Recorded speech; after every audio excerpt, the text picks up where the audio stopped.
Good afternoon and welcome to the Rhythm Notes of Health with me, Kai Ayenta. Today we are having a continuation of our second series, um, Things of the Gut. And we have again with us today Dr. Burse, and we're going to be talking in detail the importance of colonoscopy, a crucial screening of health.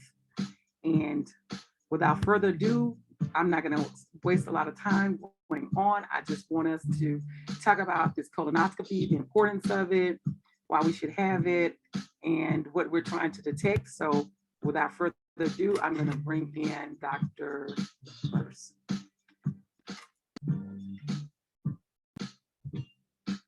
Dr. Burse. Hi, welcome back again. How are you today? Good. Dr. Burse, I was saying that Dr. Burse is back. We're talking about all things of the gut. And today we're talking about colonoscopies because, as we mentioned before, the importance of colonoscopies, because if we're not clear on what should be going on with colonoscopies, what we should be doing, how we should be managing, when we should get our screenings, then we're really not clear on how to sustain life, because things can happen if we don't get our colonoscopy. And I want to be that abrasive about it because I told you that I recently, just this year, the day before my birthday, my play mom passed. And it was because she had gotten a colonoscopy and they told her to come back, and she didn't go back to get her screening because she was taking care of someone else, and she passed. It went really, really fast. It's kind of like it was like in November, October, November, and then in February she passed the day before my birthday. So it hit me really hard, hit me in my gut, because I'm public health and I didn't save her. Oh my gosh, I wasn't able to save her. So it was very personal for me because I know that colonoscopies are preventable cancers if we just get our screenings in that. And like in most of our subjects, I know people think it's now cliche because I said so much that African Americans have a higher rate of these different cancers and diseases, is because we don't have, because we don't have access to a lot of the best information that we should. We're not getting informed right as we should. And so there are a plethora of things of why we're underserved populations and why I do what I do. So Dr. Burse is back again. Thank you, Dr. Burse. And Dr. Burse, and what we know for sure is that you care and love us, and that you're back again to do this podcast about colonoscopy. So welcome, Dr. Burse. All right. Well, thanks for having me. Absolutely, absolutely. And Dr. Burse, as before, we hope that everyone is listening to each of the podcasts, but we don't want to assume so. So at each podcast, we want you to just tell us a little bit about yourself. I said before, Dr. Burse is a Morehouse man, so HBCU graduate. And Dr. Burse, you're from Philadelphia, correct? Correct. Philly, ironically, like you from the brotherly love, and then you went to the school that y'all talk about brother, right? Like 360 thing, right? Uh, So Dr. Burse is really truly ingrained in what I've gotten from his energy, and I'm a big energy person, is that he's really ingrained in trying to help us to live longer, because he can just be like, I don't care, I just want you to come and I'll see you when you come, and we'll go from there, right, Dr. Burse? So just tell everybody a little bit about who you are and how they can reach you. okay. Well, like you said, I'm a native of Philadelphia. I went to Morehouse undergraduate and med school, and I Ah, did my internal medicine in at Wayne State in Detroit, and then I went back home to Temple University to do my gastroenterology fellowship. So I've been back in Atlanta about almost 20 years. okay.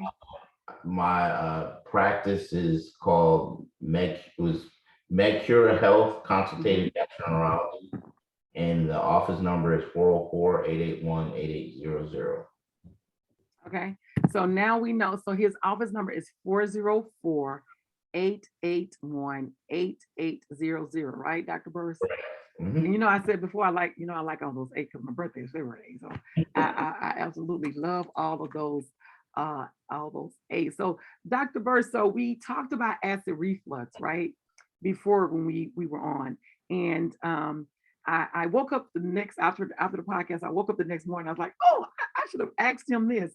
But we talked about acid reflux and things that cause it, things we should not do to make sure that we don't, you know, have these flare-ups of acid reflux. You also said that most people have this reflux that happens, but if it happens 3 or more times a week, then you should go see the doctor, right? So, but today we're talking about, because even at the onset of having conversation with you, one of the first things that we talked about was colonoscopies, and you stressed the importance. So I'm just going to start out by asking you right at the beginning, and I'm going to ask you again at the end, the importance of getting this colonoscopy screening. And we're going to go into detail of what it actually is, but I just want to start out by saying the importance of getting this colonoscopy. Well, it's extremely important. And the reason being is, unfortunately, we tend to, African Americans, health tends to be, we always seem to have things happen at the end of life stuff, meaning the vast majority, we have the highest incidence of advanced disease. We have more what are called right-sided colon lesions, as opposed to the left side of your colon. Your colon is kind of like it's like an upside down C almost. And the left side has a little curve to it, which we call the sigmoid. So tumors that grow there tend to cause symptoms earlier than tumors that grow on the right side of the colon. Well, African Americans tend to have higher incidence of right-sided lesions, which is pretty much a straight line of the colon, and can grow and grow and not cause many symptoms. So when it's detected, it is usually detected at a more advanced stage and makes it harder to treat and harder to remove. So okay, Dr. Burse. Okay, so because Dr. Burse, because Dr. Burse is a doctor, he gonna jump right in. He gonna get right into it, right? And now I'm gonna jump right in and get right into asking him questions. But he was telling us about why it's important to have this colonoscopy, and he's explaining to us that that the colon is like a C, upside down C, right? And you said the left side has more of a curve, correct? And the left side has tumors, right? And those tumors are what did you say? They're what now? Well, there's a curve on the left side. So so when they grow, the little twist, not twist, but little S curve in your colon, you tend to get symptoms earlier. Okay, So, you get earlier symptoms. Okay. And then on the right side, you said, which is more of a straight side. Right, it's flat. So it's flat. It tends to grow bigger before it causes symptoms. Before you're able to know that these symptoms are there. And that's what happens in African Americans. Right.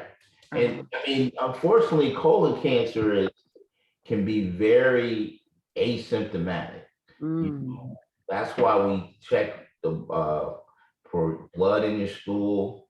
You may have very vague symptoms like constipation. You notice that your stools are becoming more pencil-like.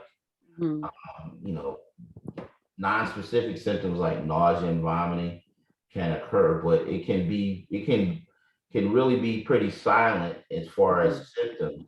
And you want to make sure that you follow up with your doctor and that you do everything that you're supposed to. It's, when you turn 45, or if you've got a family history, then you have to really be diligent in making sure that you get yourself screened for colon cancer. Dr. Burse trying to finish this podcast before we start, because he's just giving y'all everything that we need to know right in this first, this is what you need to know, and this is what you need to know for the screening, and here are the symptoms. But we're gonna break all of this down, Dr. Burse. No problem. So Dr. Burse, like, listen now, but you know, but really and truly, Dr. Burse, I'm laughing, but what I like about you is that because it is so important, right? And we do have this higher incidence rates. You like, I want to make sure y'all get this because I'm very passionate about this because this is what I do. I want to make sure you get it. And let me just tell you what's happening, right? What's going on. So let's go back to the importance of getting the screening. And one of the things you said in importance is that it's asymptomatic, meaning that it could be, the problem could be there, you could have no symptoms of the problem there, right? That's it's kind of like they say that hypertension is a silent killer, right? You don't know you have hypertension, just right, you got to go to the doctor, right? So asymptomatic would be you may not have any symptoms, but it's there, right? And in addition to that, you were saying that it's important for African Americans to get the colon screening is because we have this specific type of tumor that happens in a certain area, in that kind of flat area, that it takes longer for it to become noticeable. And at the time that it becomes noticeable or you start having symptoms, is then too late, right? Okay, in addition to that, you said that at 45, we should be having this colonoscopy done, especially if you have a family history of having it. Yeah, 45 for everyone. Okay, but if you have a family history, the way that we do it is if now a family history doesn't mean your cousin Pookie or somebody. Yeah, it means immediate. Right. So you're talking sibling or parent. Now, so mom, dad, brother, sister. Right. Okay. Now, if you have two second degree relatives, like if your mother has a brother and a sister who both have had colon cancer, then that's considered a family history as well. So what you want to do is like, say if your sister has colon cancer and she was diagnosed at say 43 years old with colon cancer, then you actually subtract 10 years from her age as to when you start. So, if you had somebody before 45, if they were 43, then you need to get your colon checked at 23. I mean, at 33. To see that. Okay. So if someone had it at 43, you said, then you need to do it 10 years earlier. Right. If you have a family, if it runs in your family. Now, obviously, if they're 60 or older, then you just start at 40. But otherwise, you really 55 and older, you just start at 40. But the reason being most cancers arise from polyps, just funny growth in your colon that over time can grow and then turn into cancer. So we like to take those polyps out before. We're not gonna talk about the polyps yet. We're not gonna talk about the polyps yet. We're not talking about the polyps. Hold on. Let me go back. So because we're gonna get into like, what are you looking for when you get in there? Now I know the polyps is gonna be, one of those things. So you said that so I just want to be clear on the screenings and the screenings of the age, right? So you said that if most people, if they don't have a family history, or African Americans should get their screenings starting at 45, right? Those are the new health guidelines, 45. But however, if you have a family history of mom, dad, brother, sister, or secondary aunt or uncle, right, that had colon cancer before the age of 50, right? You should get screened 10 years before that age. So if they were diagnosed with colon cancer at 45, right? Then you should start getting screenings at 35. Exactly. Right. And so while we're talking about that, so will the insurance pay for this? If you're getting screenings earlier, you just tell them you have a family history? Yeah, you just have to document it. Now, your gastroenterologist should be able to document that and get that approved for you. Get approved, okay, for insurance. So, Dr. Burse, so is this one of the main reasons that in basic biology degrees and masters, and that they talked about genetics? Is this one of the main reasons that you have all these classes of genetics, so we can understand family members and how things are passed down and how things go. It's one of the main reasons. This could be one of the main reasons. Huh? Yeah. I told you, they need to, we need to, hey, Dr. Burse, we need to reinvent this whole biology thing. And these kids be passing like, our kids be passing like nothing. And they don't want us to do that. So they keep all of this in these words or books and don't make sure that they're clear on how to really break down why we're doing things in the way that we're doing it, right? So we talked about the importance of the screenings, why they're important, you know, why we are missing the mark on, no, we didn't talk about why we're missing the mark.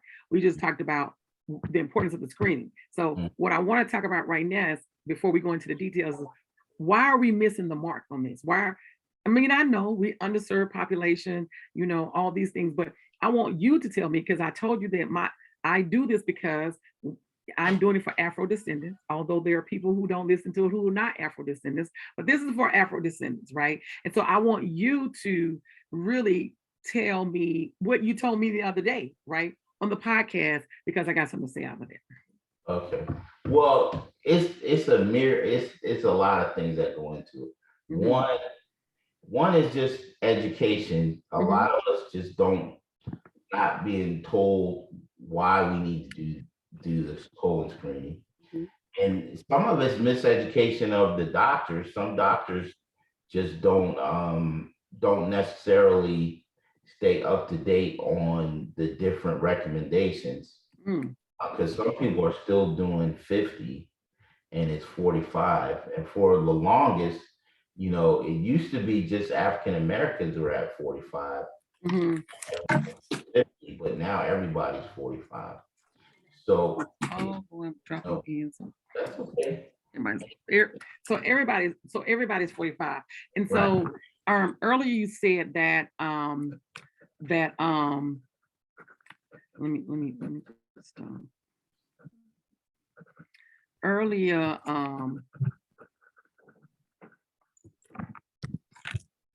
earlier you said that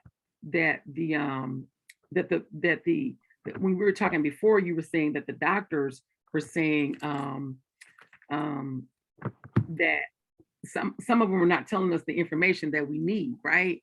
And because they're not telling us the information that we need, then we're not even, because who do you go to initially for your referral, for your to have your colonoscopy? How does that, walk us through the steps of how that should happen? Well, typically your primary care doctor will, when you have your annuals, when you at 45, they generally prefer you to have the procedure done. But, you know, like I was saying, some of them, they may themselves not always know exactly when to send people. So I always tell people, you know, you have to be your own advocate. So doctors are human too. So you have to go in, you know, if you think you're due for one, you need to ask about it. You know? And, you know, I said that because even my father, right? Because, you know, I told you I'm from Mississippi, so you can understand the thought process and the backward thinking of us, you know, some of us from Mississippi, right? Even my father, you know, I told you the health challenges that he has going on, but even he said to me that, and because, and this is a, to understand the different populations of who we are, because a part of education and public health education is that we have to really understand how different education levels learn, right? We got to understand how they learn, right? And understanding how they learn, we got to understand their thought process, right? So my dad, who's 86, he said to me that one of his doctors was a female, right? And his thought process was that, and you know, it was a female, and now that it wasn't a good thing that she was a female, because for him, like, do she even know what she's talking about? But that's his generation, right? His generation is the male is the person that gives this information. The male is the person that does this, and blah, blah, blah. So, and then, so when the female, you know, referred him to the next doctor was, as my dad called, foreigner, right? He said it was a foreigner doctor. And for him, that meant it was a good doctor. Now I'm listening to him, not public health, right? He was like, you know, everybody said they like him. He was a foreigner, right? Which, you know, I mean, he was Asian descent, you know, he was a foreigner. And so everybody likes him. So he felt this trust in this doctor because he figured because he was quote unquote foreigner or Asian descent or what have you, that he was gonna be very, very smart, right? Now the funny thing is he don't make no move until he called me and asked me because I'm public health and I'm Black and I'm a female and I'm not even a doctor, but he don't even move. He tell him I'm gonna call my daughter, right? So, but I said that to say that I speak with a lot of doctors, right? I have a lot of doctors that are part of my team. I have a lot of doctors I partner with, and some doctors even say that some people don't want to see them because they're Black doctors, right? You know why? Because we've been told that we're not smart, and how dare I have a Black doctor, and they're not gonna know what to do with me. They're not gonna know how to treat me and those things, right? And another reason is why I do what I do with Afro descendant doctors, so you can know that you got these smart group of doctors and this. I mean, of course, I'm a different generation and I know, but my dad is of a different generation. So to go back to the colonoscopy and the screenings, right? This older population, right? When someone else tells them other than Afro descendant gives them information, they figure it's the law. This is what I should do. It's come down from God Almighty Himself, right? The same way I told you that sometimes I call down there and they say, "Oh, people don't talk to the doctor." And I said, "Well, they God," because I be trying to talk to God. Really, true. I'm like, "God, I got some questions." You know what I'm saying? So it's like we don't talk to the doctor. What? Either you give me to the doctor or I get to the doctor. So that's that mentality of backward thinking, slave mentality, Willie Lynch, if you will, backward thinking of Mississippi people, right? But those Mississippi people are everywhere in the all over the diaspora, but of course, mainly in the United States and in the south of the United States, right, which is where we're located. So, in order to be able to get us out of that thought process of we're giving you the correct information and this not making it right. And then you know as well as I that a lot of doctors are caught up in the finance of everything. Like, you know, I'm caught up in the finance. I'm, you know, and if I got my quota here, maybe I'm good with this person. And I may not give them the information that they need because I've got my quota over here, right? And I'm not asking you to tell on your counterparts, right? Because you know you're a doctor.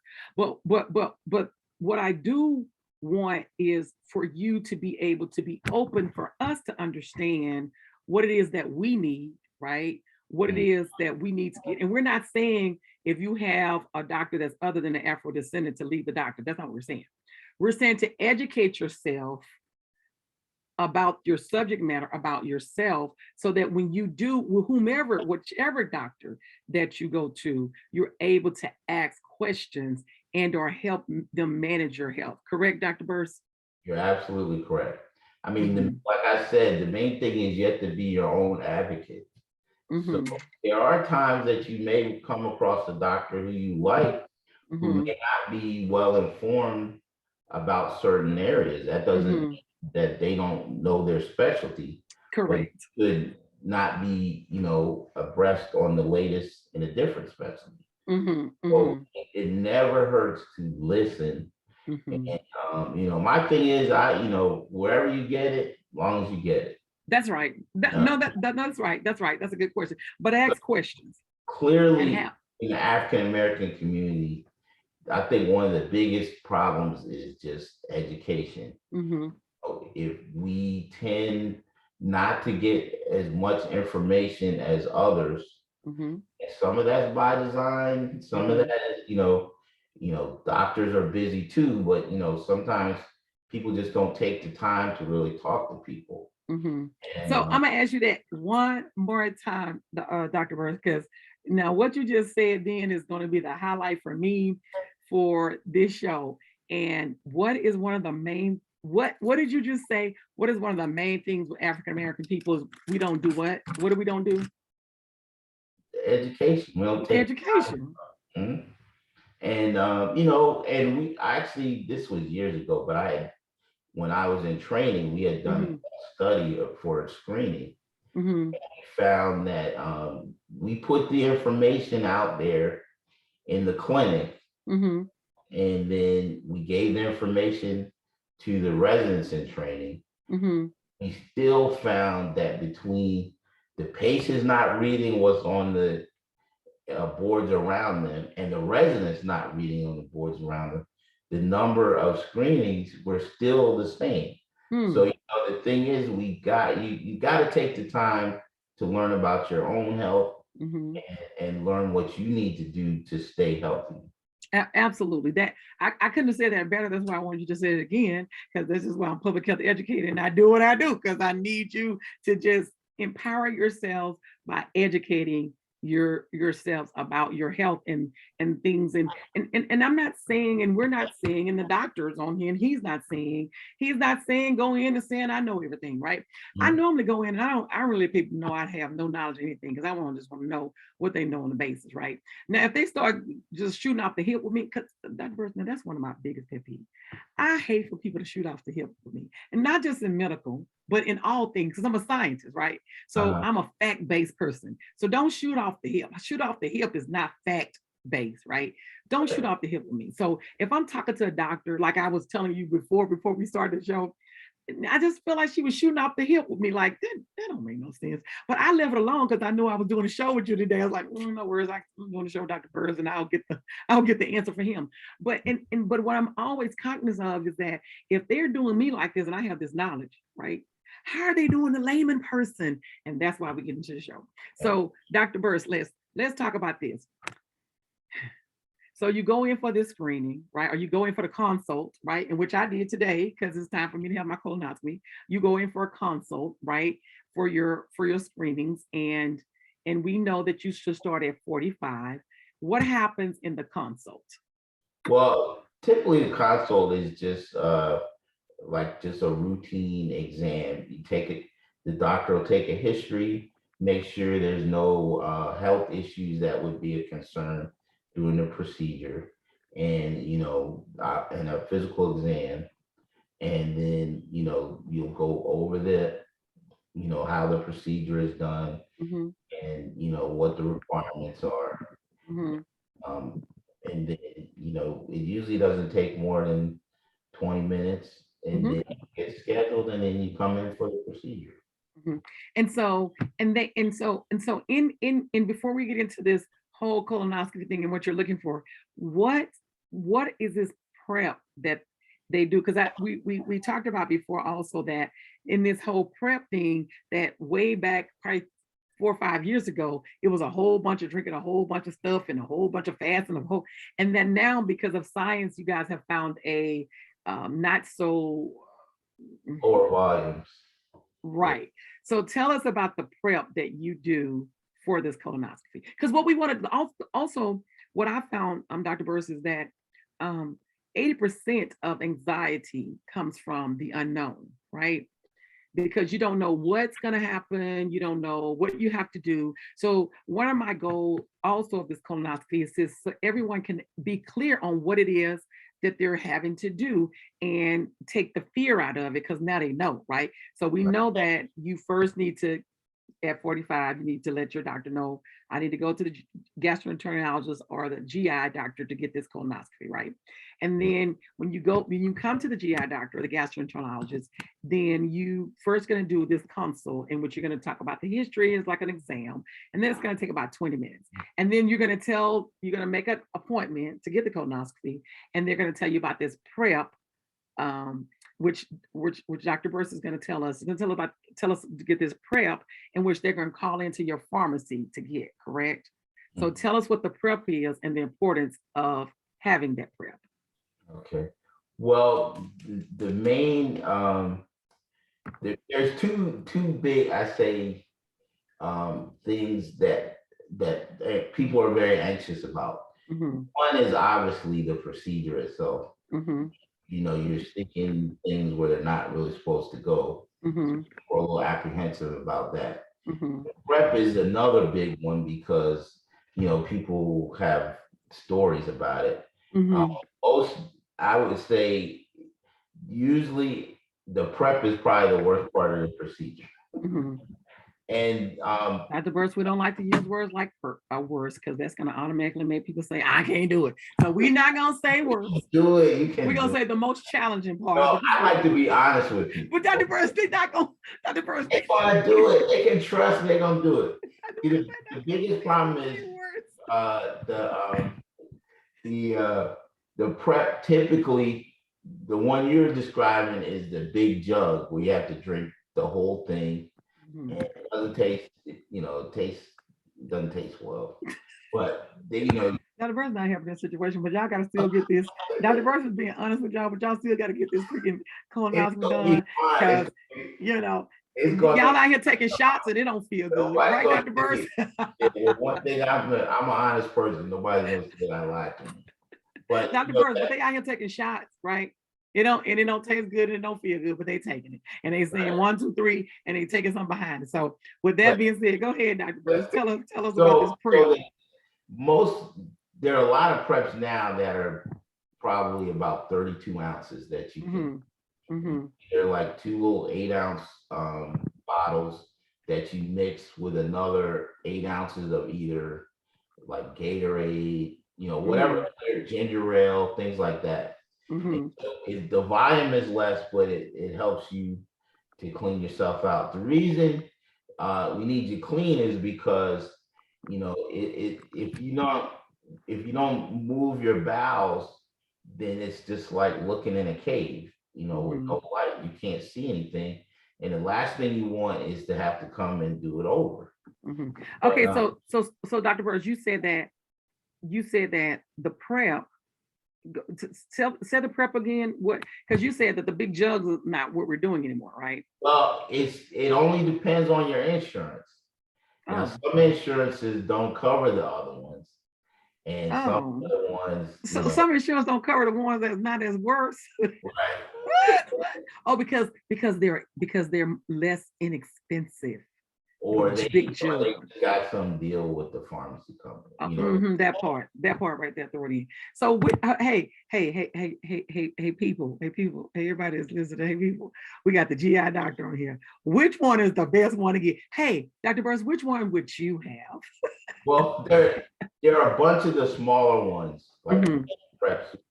There are a lot of them, and your doctor will talk to you. You just tell them that you're trying to avoid the big jug if you can. They didn't even ask me that. They just said we're gonna call in one to the pharmacy. See, they didn't even ask me. See, I should have did the show, and then I feel like I want to go back and do another consult. Okay, because I should have did the show, Dr. Burse, and then went over there like, yeah. Oh, so they just said we're gonna call it in to the pharmacy. And I don't even know which one I'm gonna get. Right. Well, they probably know which one your insurance covers. That's probably why they're doing it. So what's the creme de la creme one, Dr. Burse? We want to know. Give us the creme de la creme and then break it down. But almost all the preps now are much smaller volume than likely. And you have to fast the day or be on a liquid diet the day before. Right. The day before. But liquids, right? Right. And no red liquids. Yeah, no red liquids. They ain't even tell me that. I just remember that. They ain't tell me that. Be confused with blood. So nothing red, no red Jello, no red sodas. You shouldn't be drinking sodas anyway, but no red things because it could be confused with blood. So that's why they don't want that's clear. They don't want any red things. So you're supposed to be on this liquid diet the day before.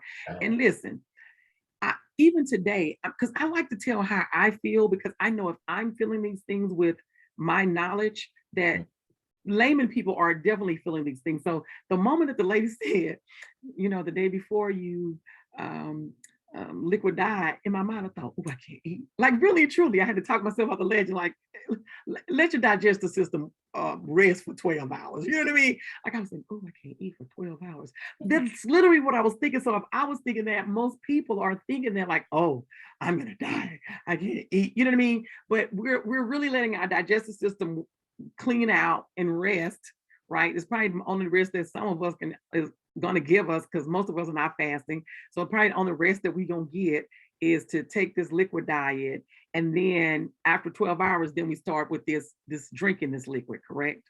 Right. Well, you'll start probably about 4 p.m. that the day before. Okay, 4 You know, p.m. Mm-hmm. and then don't eat or drink anything after midnight. Mm-hmm.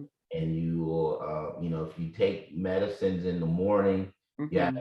just have to go over it with your primary or your um gastroenterologist how they want Mm-hmm. to do it. Mm-hmm. Typically, just with a few sips of water, Mm-hmm. you can take them in the morning, like your blood pressure medicine and things like that. Mm-hmm. And Mm-hmm. then you come And in. Dr. Burr, so when you say liquid diet, you literally mean liquid diet. I remember having my mom to go get her colonoscopy, and I remember being there with her, and I remember hearing them fuss at somebody else because they said they was hungry and they ate a cracker, right? And that sounds funny, but they said they ate a cracker, right? Like I was hungry, so I ate a cracker. Now the nurse is knowing that if you saying you ate one cracker, you probably ate five, right? Right. And they were upset. It was like, but we probably not gonna be able to do the test. And they were very upset. And she said, well, we told you you can't have anything. He's like, but I was hungry and I ate this cracker. So I want to have you emphasize the importance of not eating anything, right? Like a cracker is something. Just clear liquids just that day. Just If you're chewing, you don't need it. just that one day. That So you one day, don't have clear to do it liquids. again. Because if you're not clean, then you have to do it again. Mm-hmm. And the liquids are basically causing you to clean out your bowel, right? Right. So you should be That's going to helping. the bathroom often. Yeah, and it's helping you not produce any more solid fecal matter. Okay. So, yeah. That's what the liquids. So now y'all heard. Now this is from the doctor. This is not from me. This is from Dr. Burse. He said you can't have these solids. You're gonna have these liquids, and all these things that you're doing is keeping you from producing any solid matter to have fecal matter because they go in there and they can't see. Then there's no need in going in there to have a colonoscopy, right? So Right. don't eat. Okay, so we got that. Don't eat. Don't do what the doctors say. Go on the liquid diet and don't eat. So now we're the day of. We're there. We've done right. We've done our little prep, and they've called it into the pharmacy, right? We've got our consult, and now we're the morning of the colonoscopy. What happens? So at our office, we have an anesthesiologist. Notice he said in our office, but go ahead. Okay. So they usually call you the night before just to go over your medicines and everything. Uh-huh. Then you come in, they'll put an IV in, go back over the procedure. Then you'll go to the procedure room. We'll give you a little medicine, make you sleepy. And we'll pass the tube. It's got a camera and a light on the end. We'll go through your bottom. It takes usually about 10-15 minutes. You'll be asleep. Most people don't remember anything. Most people say it's the best sleep. I know, right? It's the right you know, I now, probably shouldn't say it, but I always say it's the Michael Jackson. Always it's the Michael Jackson medicine. But of course, Michael Jackson didn't have an anesthesiologist. And he abused it. Medicine, and he gave it to him at home. Yeah. So you have an anesthesiologist monitoring you the whole time.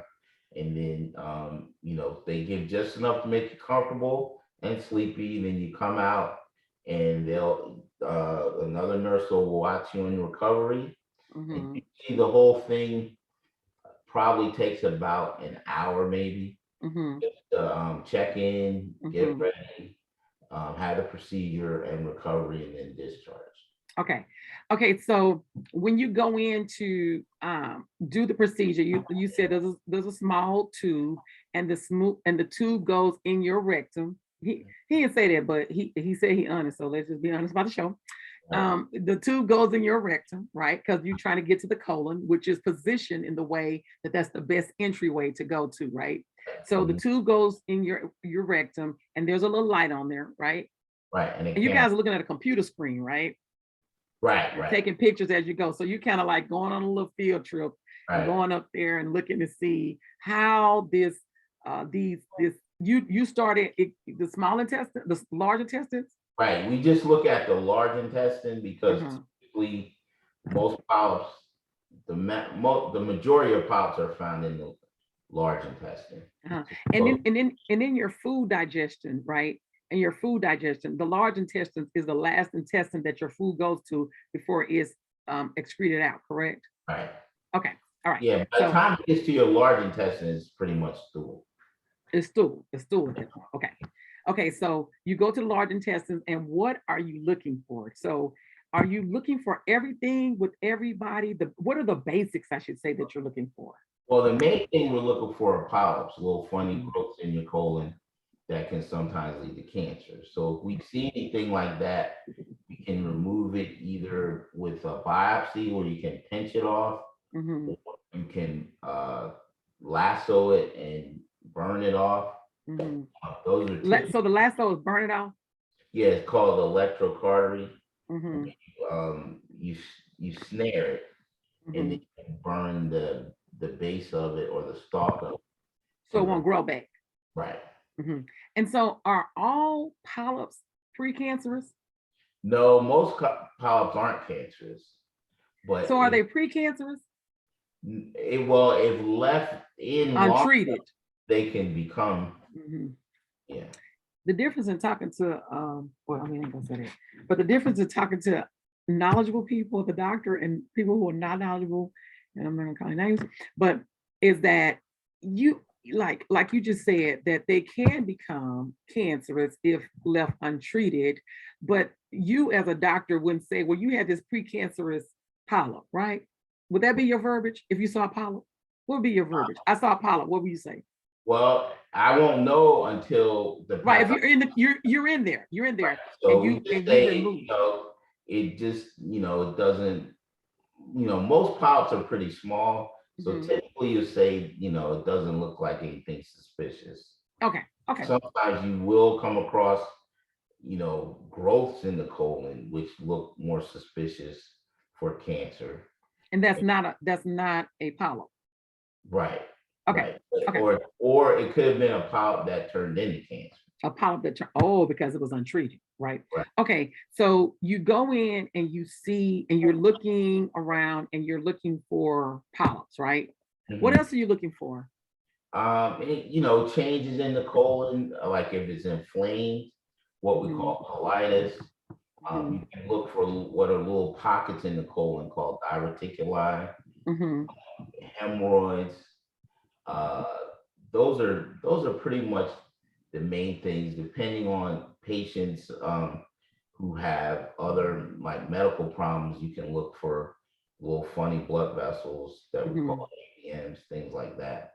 But we're looking Mhm. So for anything suspicious for bleeding or malignancy. mhm. Mhm. Bleeding. And also, for other things like patients who tend to abuse laxatives, the Mhm. colon can look darker than it should, and that Mhm. can be suggestive of, like laxative. You either laxative abuse or just using too much laxative. Well, listen, Dr. Burns. I don't know why I'm laughing, but there's one reason why I'm laughing about that. Just part right there.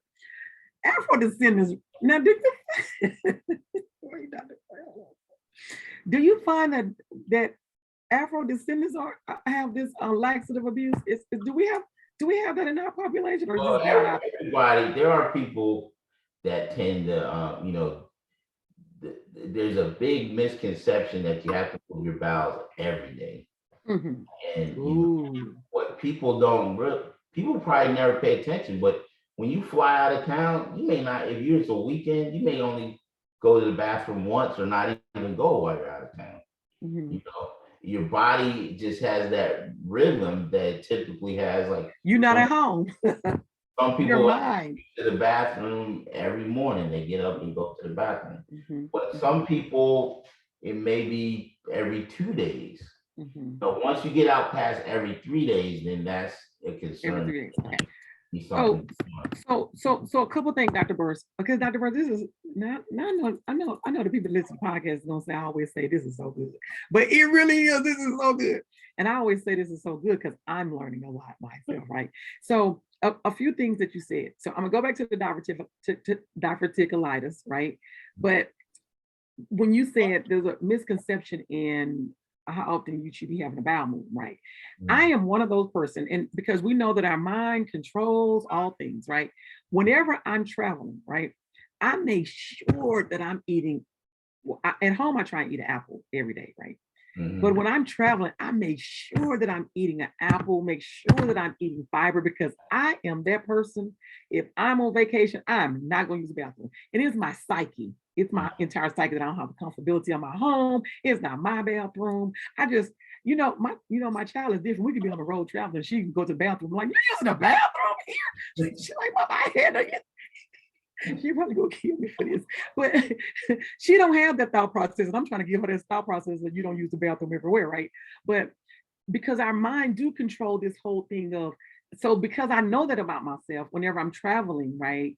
And when you're traveling, you're not drinking your water like you should, right? Mhm. So most oftentimes you're not really eating like you because you're vacationing, what have you. Mhm. So if you know these things and you're conscious of these things, then do things that you should do. For me, I like to have a bowel movement every day. That's just me. If I don't, it's like, oh, I didn't have a bowel movement.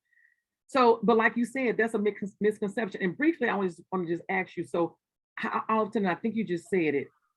If you have it every day, then you routinely just have it every day, right? But if Yeah, it's but you shouldn't worry about it unless it's like you ain't had one in 3 days. right, right. Or Once and I shouldn't say you know, worry. It shouldn't. yeah, past 2 or 3 days, past 3 days, you need to, you know, probably either talk to someone. Uh-huh. And not take a laxative. What you're saying, this is when these people like, oh, okay, I haven't had a bowel movement. I'm gonna take a laxative. How about eat an apple, eat some fiber, eat some things that helps to, and drink some water, right? You said that the last podcast. Drink some water so you can dilute whatever you got going on, so you can pass out, right? I'm not a big laxative proponent if Mm-hmm. don't really need it. I mean, typically people don't, again, like we talked about in reflux, if you eat right, Mm-hmm. your bowel should move. Now there are some people who it doesn't matter. They just suffer from constipation and there are Mm-hmm. medications that we can Mm-hmm.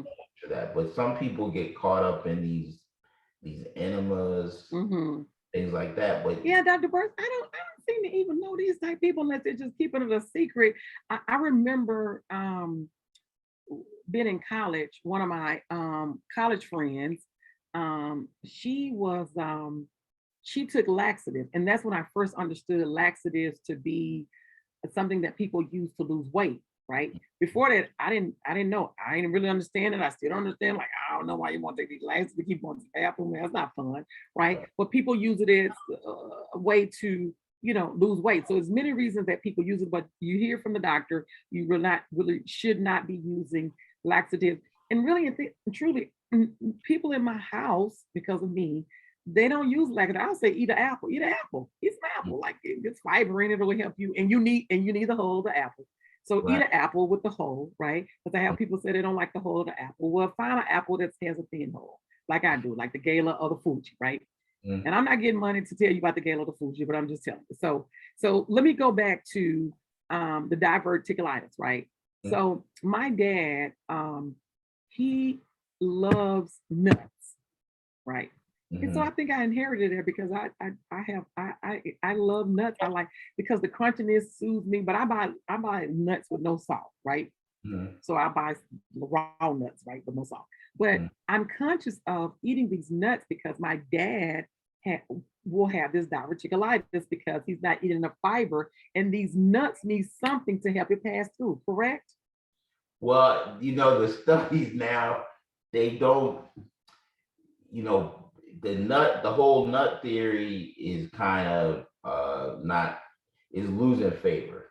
Mhm. Now they're saying that they don't really increase your risk of diverticulitis. But me personally, I tell people just to cut back on the nuts, Come back. just just to I, stay not, away from not, the shop. not about to do nothing like that. Moderation. Now that's what people thinking. That's what people thinking, right? Like Right. I can't do nothing. Like in these nuts that I get the ones with no salt, but really and truly, when I learned that you got to go get this colonoscopy again, right? Because I have polyps, right? In which my mom had polyps and my dad had polyps, and so they said, you have this family history, and now you have these polyps. So now Mm, I had to go back other than this 10 years. I had to go back like 3, 4 years, right? And right. so when I learned that, I got to go back, I got to stop eating. And I literally have not been eating the nuts, but I want to crunch on it, right? But because I have been thinking, I don't want to go in and they say you got diverticulitis. Although Mm, I do believe in being doing what you do regularly, right? So doctors can see how things function, right? I've literally cut back, right? Because it's like, you gotta do this colonoscopy. You don't want to have diverticulitis like that bad. So just cut back. So, but what about what about the people who do eat? Because they push this narrative of nuts, you need to eat these almonds and stuff. So the people that eat nuts, like what moves the nuts out? Asking for me. No, like I said, they're it's kind of lost favor that nuts cause diverticulitis. But Mhm. I always say, just to be on the safe side, you just try not to, just eat in moderation. Don't. Eat in moderation. And that's what Dr. Burns, that was great advice. That's exactly what I say. Now, I would ask you why I lost favor, but I don't have time to ask you that. So I'm just going to, so you're looking for these polyps, right? Mhm. And if you see the polyps, you're going to remove it for the most part, right? Right. And you're going to take these different steps to remove it. And then you're looking for if the colon is inflamed, right? And or if you have these pockets, which is called the diverticulitis, right? And not so much holes though, right, Doctor? Well, it's diverticulosis. Diverticulosis. When What's it's the difference? Is there a inflamed, difference? yeah. Well, any inflammation, they add itis to it. So diverticulosis, if it gets inflamed, is called diverticulitis. Oh, okay. And diverticulosis would be what? That's just the pockets. That The you pockets. see. Okay. Oh, okay. See, Yeah. now see, not the words, nobody ever told me this, and I'm sure other people didn't know. So if you see the pockets, Mhm, right, and your colon is not inflamed, it's just diverticulosis, right? mhm. But if it's inflamed, then it's diverticulitis because the itis says that it is inflammation or infected, right? Right, So everybody learns something new that the itis means is infection going on, right? right. Okay. All right. So if you see this when you're doing this colonoscopy and you're only in there for like 10, 15 minutes, right? To go up here, take this picture. What then do you do? I know you don't talk to the person that's been asleep. You talk to whoever's with them or what have you. How do you proceed? Let's just say they had a polyp, right? And they had diverticulosis and or if they had diverticulitis, right, or inflammation, what is your conversation with the patient family member, I guess, at this time? Well, typically we wait till the patient wakes up Okay. and we give them a copy of their report. Mm-hmm. And sometimes the patients don't want a family member present. Oh. So if they don't want a family member present, Mm-hmm. and I'll go over it, and then when we get the results back, then we'll go back over it again. Okay. Because you should come back in like Right. 2 weeks later. Or you don't, or you can do a telemedicine visit, or Telemedicine. you don't have to necessarily come in. Mm-hmm. If they have a family member there, we'll go over it with both of them, make Mm-hmm. sure everybody understands. But I still call them back later to go over the results. Okay. And your doctor should be, or someone should be calling to see how you're doing, right? Right, right. And they Mm-hmm. should call you the next day. Mm-hmm. So unless, yeah, they should call you the next day, and then just to check on you. Mm-hmm. And so, so Dr. Burse, so the main goal is to go in because if you're not getting your colonoscopy in which I'm 54. Women don't like to tell their age, but I'm like, I'm able to be alive with it because my doctor said if you want to get older, you're gonna have to keep living, right? If you don't want to get older, you die, right? So Right. I'm always like, I'm 54, like I'm 52, like I And tell my age, right? embrace So it. wait, what's that? I said you should embrace it. Yeah, embrace it. I don't know. They caught up in this yesterday. It's like my dad is, but um I have a lot of friends and family. I have a lot of friends and I have a lot of um friends, spouses who is over 50, like older than me, right? Some my age and some older, who have not had a colonoscopy. It cringes me. I'm just like, oh, you haven't had a colonoscopy, right? I'm cringed, right? And so, and I said, you better go have your colonoscopy because, yeah, of course, now I have this fresh sensitivity heightened because my play mom passed, right, just a few months ago, right? So, if these things are gone untreated, these uh, um, polyps or what have you, or anything else that you see, if they don't get this screening, then what happens? Well, it could lead to cancer. I just had a patient not too long ago, had never had a colonoscopy, and they were, I think, 72, and they had colon cancer. Hmm. That was a lot of colonoscopies. They should have had like these three, right? Right. That's yeah. And so But I now would say, listen, better late than never. So better late than never. it's never too late to get it checked. It's never too late to get it checked. So if you haven't gotten it checked, don't say I'm over the age. I should have got it done. I'm not going to get it done. You still need to get it done, right? And I often say avoidance does not resolve. People be taking stuff I say and they use it against me. They be like, "You just ain't avoidance don't resolve." Avoidance does not resolve. It literally, as they say, sweep things under the rug, and the rug is still going to be there. It is going to be higher and higher and higher stuff under it, right? So avoidance does not resolve, but you have to know what is going on with you, and the only way you know that is to trust. You got to trust in science and trust these screenings that they have really articulated over the years to be able to see more and do more, and even with the prep for, right? Mhm. So Dr. Burse, we were talking this weekend. You were talking about this population of prison Mhm. people that you saw. Could you just talk a little bit about that, because I want you to talk about the foods and some of the things, because we haven't talked about foods, but I want you to really tell us about foods that increase your chances of having all these dysfunctions, if you will, in your colon, and about this population that you served in prison and Right. what is happening.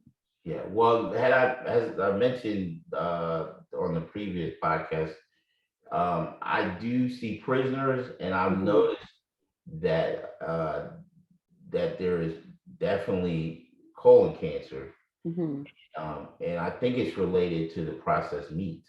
mhm, You mhm, know, mhm, mhm, the studies show that if you, now this study was years ago, but they had mhm, looked at the countries that ranked the highest in red meat and mhm, fat intake. One, mhm, one was Finland, two was US. mhm, And Finland ranked number one in colon cancer, and the US ranked number two. mhm. So clearly, red meat, high fat intake, all increase your risk of developing colon cancer.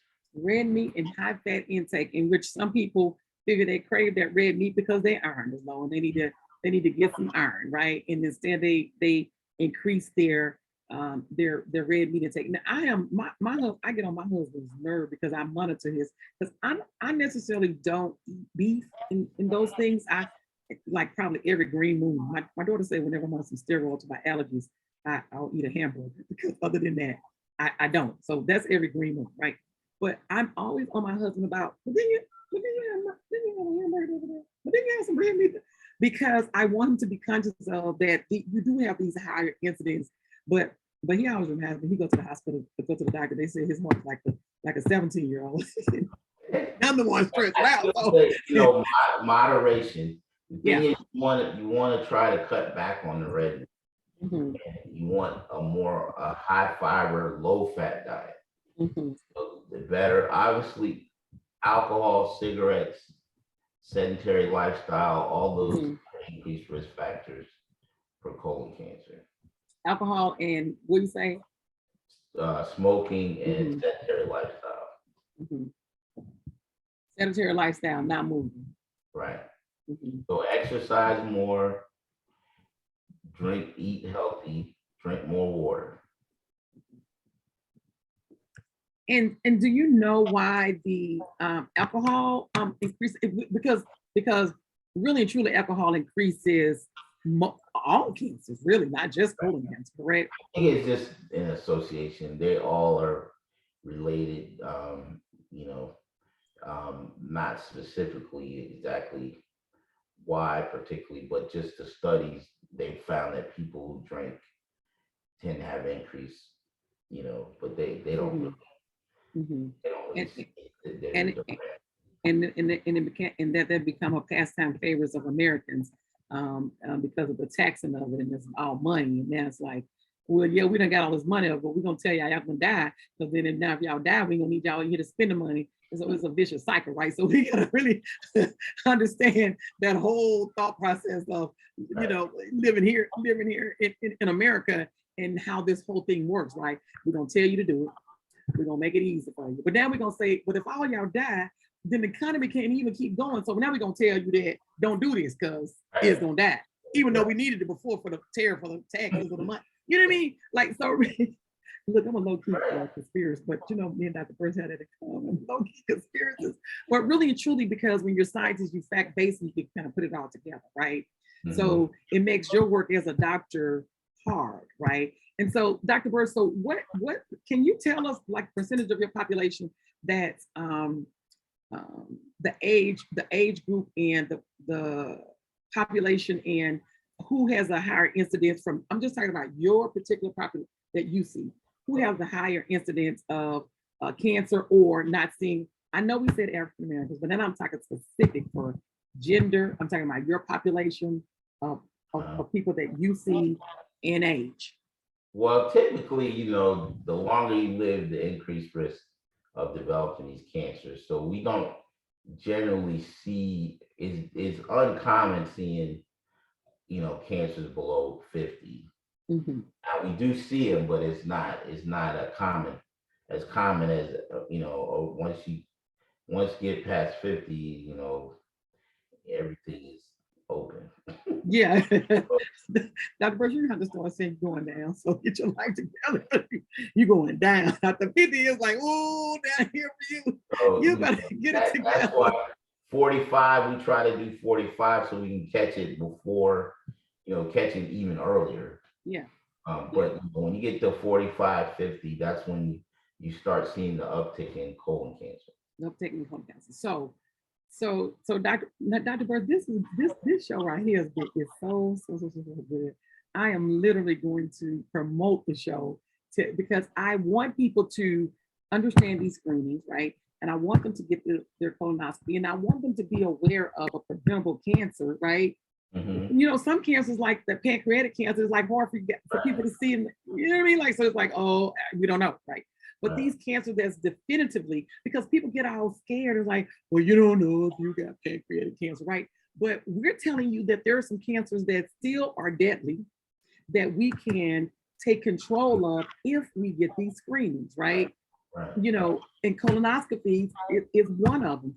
And so you told us the importance of getting the colonoscopy, why we should get it, what you're looking for. You told us about foods that we need to avoid. You told about doing things in moderation. And so, Dr. Burse, I think my last question is, what is your excitement? Listen to what I'm asking. What is your excitement in doing this show? Because this is important. What is your excitement in doing this show of colonoscopy and screenings? Do you understand my question? What I'm asking? What's your excitement? Education. You get one person to come in and get screened, because that could be the one person who, there are actually cancers that we can remove through the colonoscope, and they wouldn't even need to be treated for. They wouldn't need surgery. They wouldn't need chemotherapy, any of that. So, if just the whole thing of education. That's why I'm happy to come on here, because you keep it real. Yeah. People have to know what is going on with their body. And if you them abreast of it, then they can go in and make intelligent decisions. Decision, right. But Dr. Burse, I keep telling people about my energy, and I feel he was energy. But isn't I told you why I love your husband, like really, truly, I love him, like, because I can just like really feel your energy and your passion for wanting to help educate.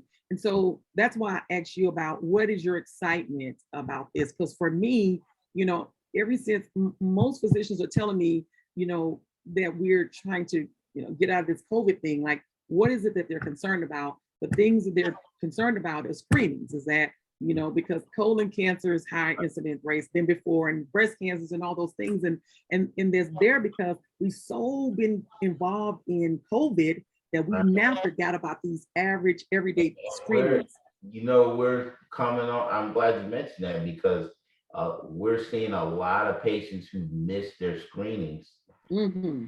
who've got, more advanced either polyps or some even cancer. Mm-hmm. So, yeah, it really just kind of shut us, took the whole screening away for almost 2 years.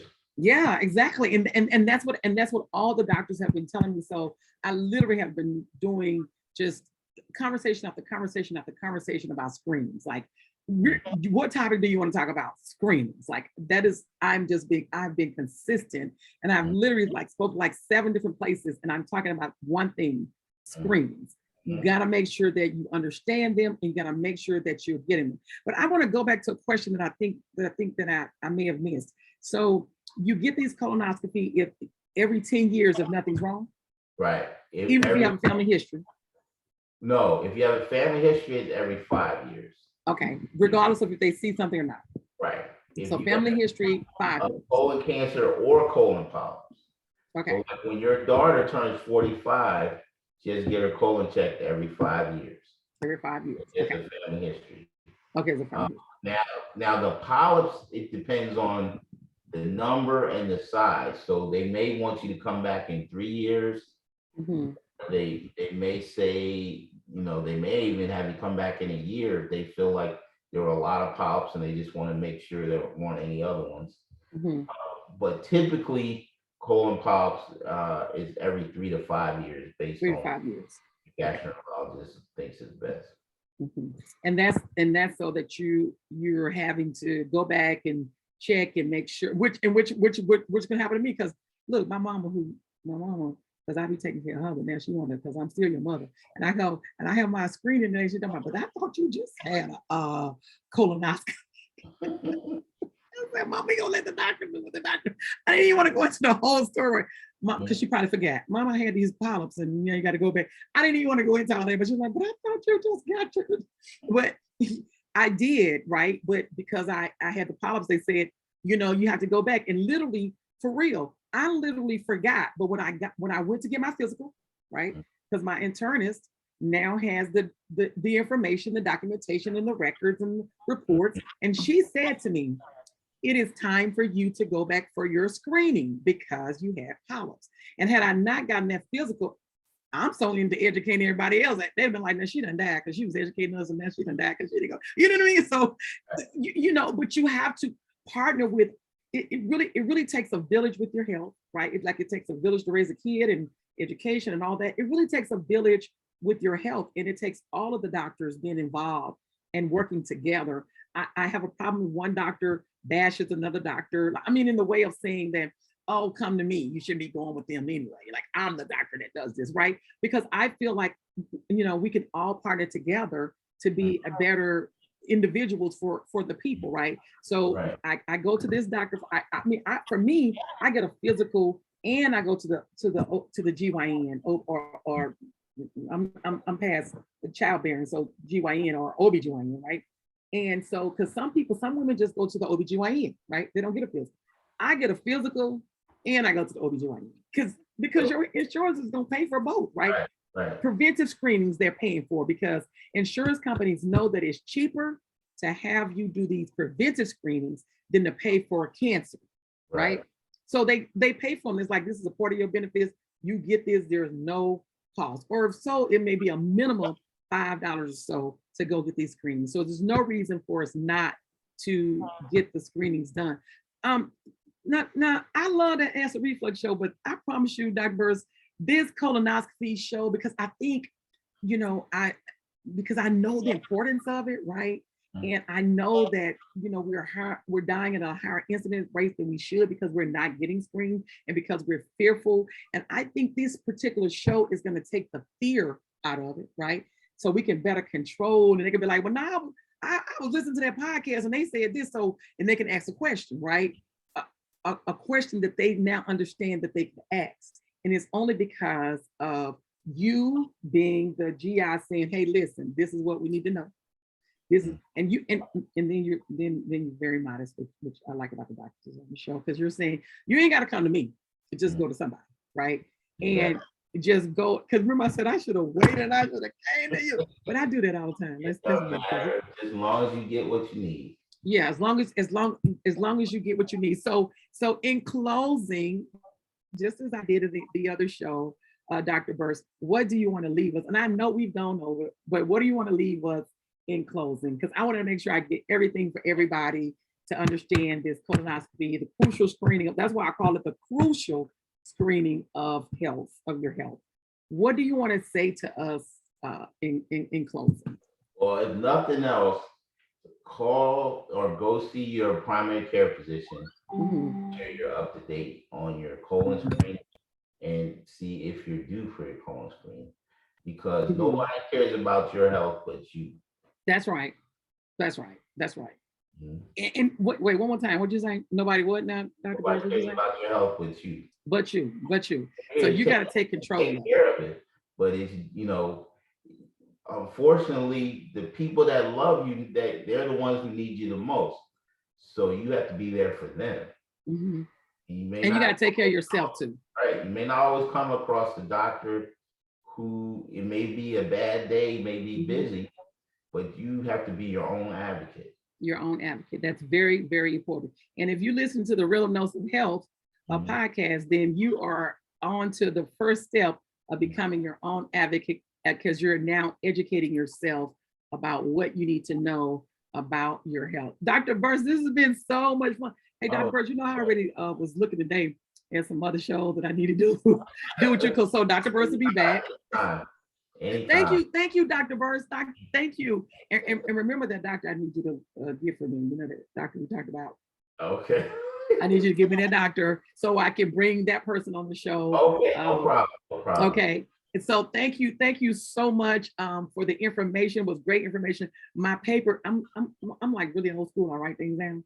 So my paper is literally filled up with different colors. Because remember in undergrad they taught us to make things in different colors when study happens, right? So I still do that today, right? So my paper is filled up with these two different pens that I'm writing with, a black one, a blue one, right? So because this has been so good into helping us understand all these things about getting our screenings.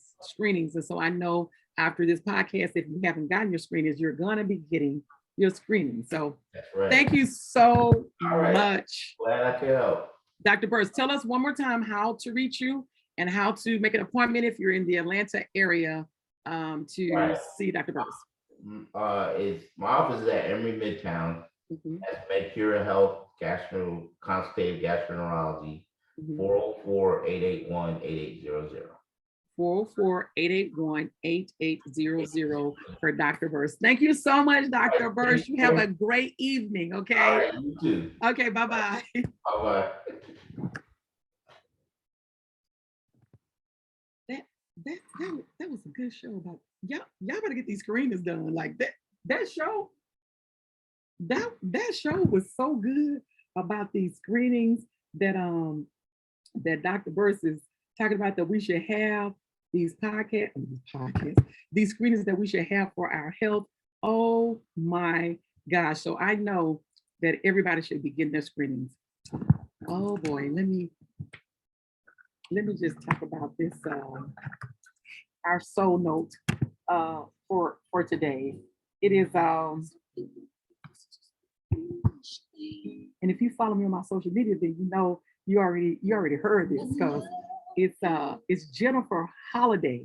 And so I said early that I was 54. And so of course I know Jennifer Holiday, and if you're older and if you're R&B, then you know who Jennifer Holiday is. She's one of the original Dream Girls. And so she has a new project out. Jennifer Holiday is a independent artist. And here on the show, I like featuring independent artists because they may not get the radio play that they normally get. And if it's a good song, it's a good song. And I was recently told that I'm artistic in the way that I could pick a hit. So this is a hit, right? So this is Jennifer Holiday, So in Love.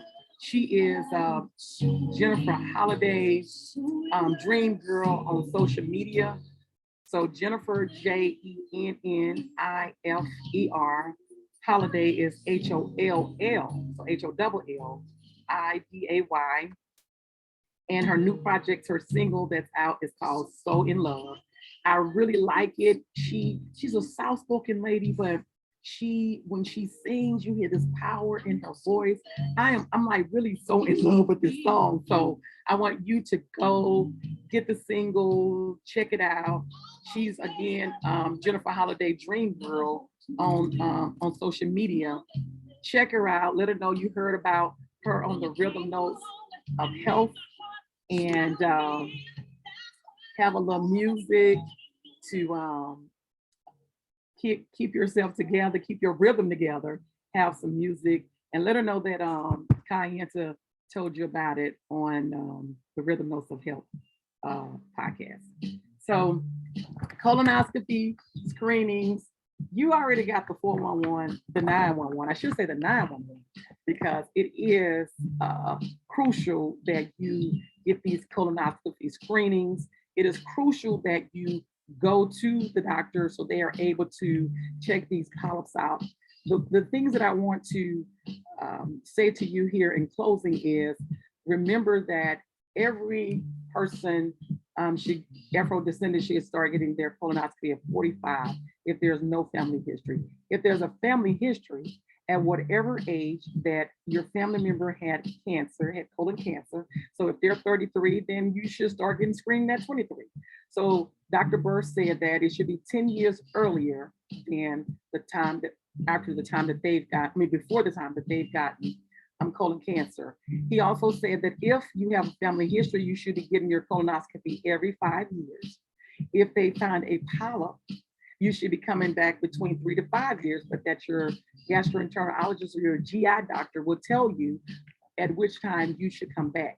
Make sure that you're partnering with your internist or your family care doctor so they can get the reports. And so if you forget, like me, when to go back, they can tell you when to go back.